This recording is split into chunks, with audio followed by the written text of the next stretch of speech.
I think if you asked most professors at Davidson what inspires us, we would answer students. And that is completely true. Our students are amazing.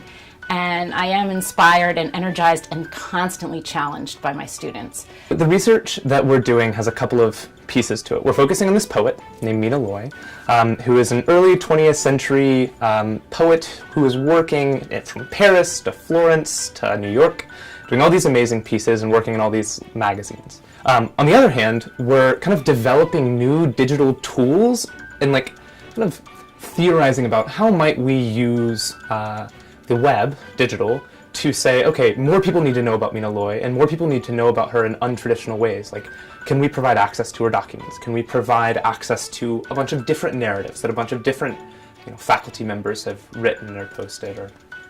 And so in that, hoping to say, okay, if somebody wants to explore Mina Loy, they come to this hub. I found that the students had such great ideas, they didn't have time to develop them in a normal class structure. I saw the potential for them to make original contributions to scholarship. And sometimes their ideas were a lot better than mine, so I thought if only we could work together. I have the experience to show them how they could develop these ideas into publishable work, and they have the creativity and the brain power to develop the ideas.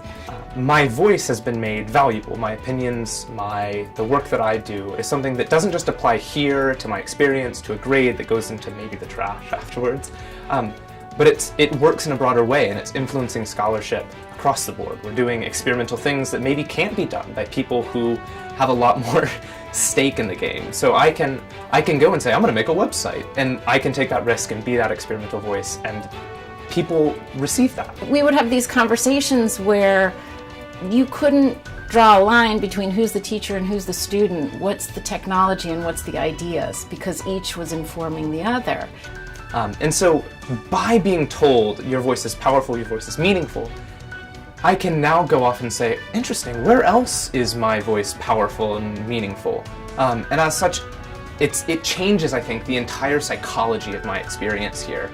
And the idea of I can use Davidson as a bouncing off point to reach problems that are outside of Davidson. Undergraduate research at Davidson is crucial to the students because they're so capable.